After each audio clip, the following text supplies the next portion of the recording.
Shalom Bapak Ibu dan saudara-saudara yang terkasih dalam Kristus. Kembali berjumpa dengan saya, Pendeta Virgo Trisepto Anggoro dalam program Sapaan Gembala GKI. Dan pada kesempatan hari ini kita mendapatkan waktu untuk kembali bersimpu di hadapan Tuhan, membaca sekaligus merefleksikan akan kebenaran firman Tuhan yang bersama-sama kita lakukan saat ini. Untuk itu mari kita berdoa. Ketika saat ini kami kembali memiliki kesempatan untuk menghirup udara segar dalam perjalanan hidup kami.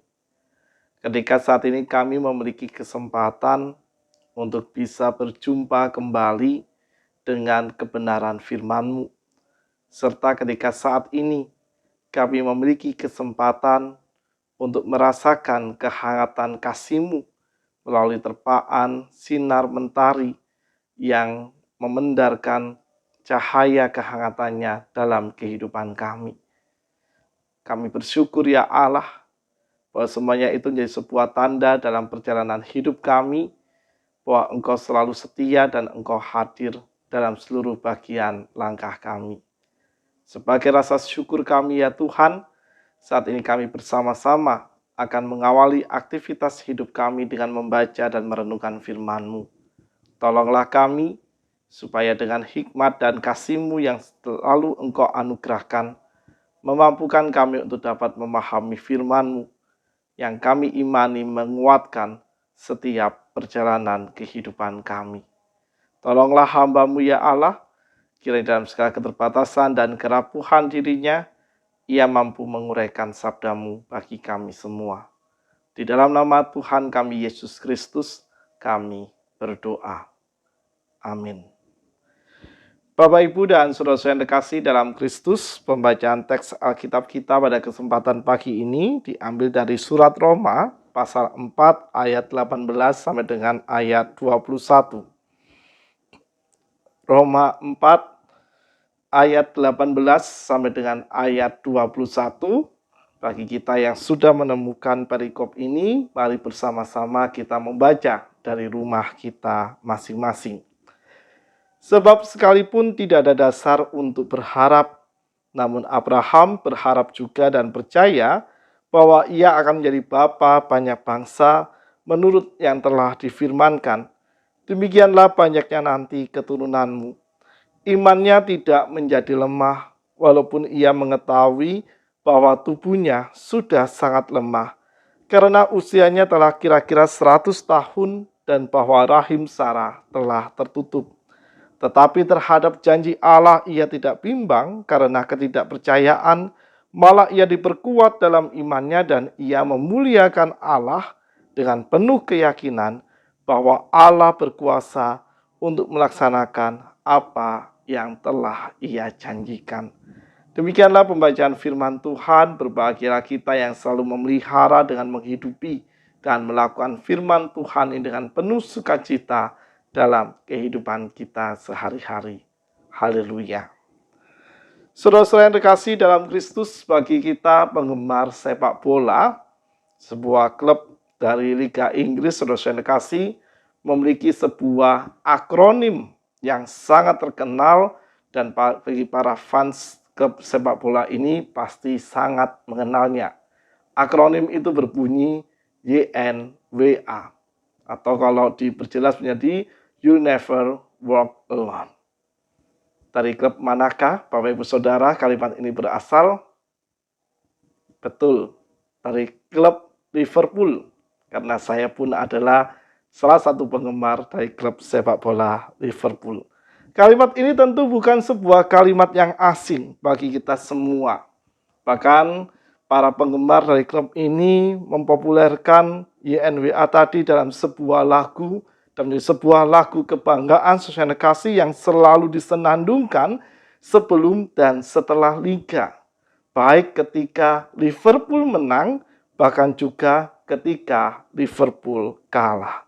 Begitu melegendanya sampai kalimat judul lagu ini diukir di St. Cleat Gates, gerbang ikonik Stadion Anfield sejak tahun 1982. Dan seorang kritikus musik bernama Paul Dunoyer menilai Pesan lagu ini mengajak para pendengar maupun penyanyinya untuk punya ketegaran, daya tahan, dan kegigihan dalam menghadapi berbagai macam situasi. Paul Dunoyer tidak berlebihan ketika mengatakan ini, karena kalimat "You'll never walk alone" itu lahir karena ada dua momen bersejarah dalam perjalanan klub sepak bola Liverpool yang menunjukkan bagaimana slogan yang diungkapkan dalam sebuah lagu tersebut mampu membangkitkan sebuah semangat pengharapan. Peristiwa yang pertama, saudara kasih, kalau kita ingat dalam sejarah perjalanan klub Liverpool, ada sebuah tragedi yang bernama tragedi Hillsborough yang terjadi 15 April 1989 saat semifinal FA Cup, di mana ratusan penonton dari klub Liverpool dan Nottingham Forest terinjak dan tergencet pagar pembatas tribun yang menimbulkan 96 orang tewas dan 766 luka-luka. Dan lirik lagu ini yang begitu kuat mampu menghibur dan menguatkan semua pendukung kedua klub, baik Liverpool maupun Nottingham Forest, di mana keluarga korban, bahkan setiap orang yang menyanyikan lagu ini merasa dikuatkan untuk bangkit dari kesedihan dan kedukaan mereka. Momen yang kedua, saudara kasih, saat final Liga Champions tahun 2005, tepatnya tanggal 25 Mei 2005. Saat itu Liverpool tertinggal 0-3 dari AC Milan. Alih-alih sedih, saudara, rupanya supporter Liverpool justru menggaungkan lagu YNWA ini di waktu jeda pertama. Dan rupanya apa yang dilakukan oleh para fans Liverpool ini mampu menguatkan dan mampu membangkitkan semangat dari pemain Liverpool, sehingga Liverpool mampu menyamakan kedudukan hingga dilakukan babak penalti. Bahkan Liverpool menang atas AC Milan melalui babak penalti tersebut. Saudara-saudara yang terkasih dalam Kristus, sangat sederhana sekali pesan yang hendak disampaikan dari cerita di atas. Ada sebuah pengharapan yang muncul dalam ragam situasi yang dialami oleh Liverpool bersama dengan para supporternya. Dan dalam ragam situasi tersebut, mereka yakin bahwa mereka tidak sendirian. Jika boleh dibahasakan ulang, saudara-saudara, "We'll never walk alone." Ada sesama supporter. Bahkan mungkin mereka juga meyakini bahwa ada Tuhan yang menjadi sahabat seperjalanan untuk berproses baik suka maupun duka. Dan lebih jauh, saudara-saudara, slogan "You'll never walk alone" juga mengajak mereka dan setiap kita mengingat sekaligus membangun sebuah pengharapan bahwa kita tidak pernah sendiri dalam menapaki sejarah kehidupan di tengah-tengah dunia ini. Karena kita yakin dan percaya dalam setiap langkah kehidupan yang kita tapaki, dalam segala situasi dan kondisi yang kita alami, Tuhan sang sahabat sejati kita selalu berjalan bersama dengan kita, serta Tuhan menghadirkan sahabat-sahabat dan saudara perjalanan terbaik dalam kehidupan kita yang juga memberikan semangat kepada kita untuk terus berani melangkah dalam kehidupan kita sehari-hari. Saudara-saudara yang terkasih, dalam kehidupan ini kadangkala kita merasa sendirian berjalan di tengahnya, termasuk ketika kita ada dalam kondisi sedih atau ketika duka melanda kehidupan kita. Perasaan sendirian dapat membahayakan kehidupan kita. Karena itu dapat memicu kehilangan pengharapan dalam kehidupan kita. Lalu sebenarnya apa yang Tuhan kehendaki yang harus kita lakukan saat mengalami situasi-situasi sedih atau duka dalam perjalanan hidup sehari-hari? Teks bacaan kita hari ini, saudara-saudara, menolong kita untuk melihat teladan yang sangat baik bagi kita sebagai orang-orang percaya. Abraham disebutkan dalam kesaksian Paulus bahwa ketika ia tidak memiliki dasar untuk percaya dan berharap, ia tetap percaya dan berharap. Pertanyaan besarnya, kepada siapakah? Sebuah pertanyaan retoris yang dilemparkan pada kita semua. Tentu kita tahu semua jawabannya, bahwa tentu kepada Allah yang telah memanggilnya untuk menuju tanah perjanjian yang diberikan oleh Allah kepada Abraham. Dan kita tahu bersama sesuai kasih pengalaman kehidupan yang dialami oleh Abraham dalam perjumpaannya dengan Allah, juga dalam pengharapan yang ia bangun di dalam Allah, menjadikan Abraham senantiasa setia beriman dan percaya bahwa Allah itu pasti mengenapi janji-janjinya. Dan hal yang sama itulah juga yang ia lakukan ketika ia belum mendapatkan anak dalam kehidupannya. Meski telah renta, Abraham tidak pernah surut untuk setia beriman kepada Allah. Paulus mempersaksikan fisik boleh lemah, tetapi semangat iman Abraham tidak pernah lelah. Ia sungguh yakin bahwa dalam imannya janji Allah pasti digenapi atas diri dan keluarga dan bangsanya. Karena ia pun yakin akan kuasa Allah yang mampu menggenapi janjinya tersebut. Dan iman serta pengharapan yang menjadi kolaborasi sikap yang ditunjukkan oleh Abraham dalam teladan bagi orang-orang di sekelilingnya yang mampu menolong Abraham untuk tetap berharap dalam ragam situasi yang ia alami di saat senang maupun saat sedih. Saudara-saudara yang terkasih di dalam Kristus, teladan iman inilah yang dipergunakan oleh Paulus untuk terus meyakinkan anggota jemaat di kota Roma di tengah tekanan yang mereka alami. Kita tahu bagaimana konteks jemaat Roma yang hidup dalam perjuangan iman tentu tidak mudah. Mereka diharuskan berhadapan dengan begitu banyak pilihan antara memilih antara setia mengikut Kristus atau meninggalkan iman percaya mereka. Karena sangat sulit hidup di kota Roma sebagai pengikut Kristus di masa itu. Selain mereka berhadapan dengan ketidaknyamanan dalam kehidupan, mereka juga harus berhadapan dengan intimidasi-intimidasi yang menekan iman para jemaat mula-mula di kota Roma. Namun dengan melihat bagaimana Abraham sebagai bapa orang percaya memegang teguh pengharapannya kepada Allah, menguatkan anggota jemaat di kota Roma untuk mereka pun berpengharapan dalam imannya kepada Allah. Maka saat ini saudara yang terkasih, ketika kita kembali akan melanjutkan langkah kehidupan kita sesaat lagi, ketika kita akan memasuki kembali ragam aktivitas dan rutinitas kehidupan kita, tentu kita bisa menebak apa yang akan kita lakukan. Kita sudah punya rencana sedemikian detail apa yang akan kita kerjakan di hari ini. Tetapi kembali kepada sebuah pertanyaan. Apakah kita tetap memiliki sebuah pengharapan besar di dalam Allah dan meyakini bahwa Allah hadir dalam ragam situasi yang kita alami dalam kehidupan kita. Karena perjalanan kita ke depan kita tidak pernah tahu sesuai kasih.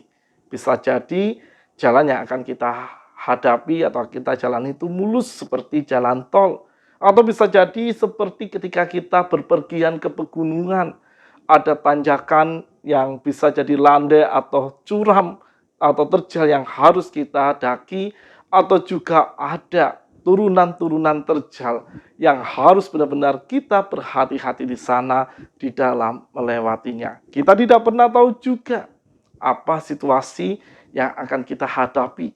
Bisa jadi situasi gembira yang kita peroleh atau bisa jadi situasi yang tidak menyenangkan yang akan kita alami. Di dalam beragam situasi itu, saudara kasih, kita diingatkan, you'll never walk alone. We'll never walk alone. Kita tidak pernah berjalan sendirian. Ada Allah Trinitas yang selalu menyertai dan menolong kita. Ada Allah yang senantiasa menguatkan semangat kita. Sehingga dengan semua misteri kehidupan yang kita alami, di sana kita akan dimampukan untuk terus berjalan dengan setia dalam iman kita kepada Tuhan. Sebagaimana Abraham, saudara kasih, dalam perjalanan hidupnya, di tengah semua misteri yang harus ia hadapi, ia tetap setia berjalan hanya bersama dengan Tuhan. Apalagi kita di masa kini, tentu ada begitu banyak godaan, tantangan, dan tentangan yang bisa menjadi penghambat jalan kita untuk kita memilih apakah kita tetap setia beriman pada Tuhan, maupun kita memilih untuk meninggalkan Tuhan. Jawabannya ada di dalam setiap hati kita. Dan ketika kita memilih jawaban mana yang terbaik, pilihlah jawaban sesuai apa yang dikehendaki oleh Tuhan. Bahwa ketika kita memilih, bahwa kita yakin Tuhan bersama dengan kita, itu yang akan menumbuhkan keberanian dalam hidup kita untuk kita terus berjalan dengan setia dalam iman kita hanya kepada Tuhan. Jika klub sepak bola seperti Liverpool meyakini bahwa mereka tidak pernah berjalan sendirian, ada supporter, ada pelatih, ada manajer, ada orang-orang yang mensponsori keberadaan klub sepak bola Liverpool, maka terlebih kita sebagai anak-anak Tuhan, kita pun tidak pernah sendirian karena Tuhan, sang sumber kasih dan sumber pengharapan, selalu menopang dan memberkati kita dan menolong kita untuk terus berjalan dengan setia dalam iman kita kepada Tuhan. Terus arahkanlah hati, pikiran, dan hidupmu hanya di dalam iman kepada Allah. Kiranya Allah, Sang Damai Sejahtera, yang akan selalu memberkati, menolong, dan memimpin langkah kehidupanmu. Mari kita berdoa. Bapa yang Maha Kasih, kami bersyukur kepadamu karena kami telah ditolong untuk memahami apa yang menjadi refleksi kami atas perjalanan iman Abraham. Juga kami belajar bagaimana perjuangan jemaat kota Roma ketika mereka harus mempertahankan, juga menceritakan iman mereka di tengah situasi yang tidak mudah. Kami pun juga belajar dari apa yang telah ditunjukkan oleh para supporter Liverpool, di mana mereka yakin dan percaya mereka tidak pernah berjalan sendirian. Biarlah dalam proses belajar ini ya Tuhan, kami mampu memperoleh sebuah pembelajaran yang terbaik untuk kembali diyakinkan dan diteguhkan iman kami pada semua situasi dan ragam kondisi yang kami hadapi. Kami tidak pernah sendiri dalam menjalaninya. Ada Engkau, Allah, Sang Sumber Kasih dan Sumber Rahmat, yang selalu memberkati dan menolong kami. Oleh karena itu ya Tuhan, tolonglah kami dengan kekuatan kasih-Mu, agar iman kami senantiasa dikuatkan, pengharapan kami diteguhkan, untuk kami tetap berani berjalan dalam ragam situasi dan kondisi yang kami hadapi, di tengah segala godaan, tantangan, dan tentangan yang bisa menyeret kami meninggalkan Engkau. Kami percaya Engkau ada bersama dengan kami, dan Engkau selalu menopang langkah hidup kami. Kami memberserahkan segala aktivitas kami di masa liburan ini, dan juga di dalam setiap kesiapan dan persiapan kami untuk memasuki pelayanan hari Minggu. Kiranya tangan kasih-Mu yang selalu menolong dan memimpin kami. Di dalam nama Tuhan kami, Yesus Kristus, kami berdoa. Amin. Selamat menjalankan aktivitas, selamat berlibur bersama dengan keluarga. Tuhan Yesus memberkati kita semua.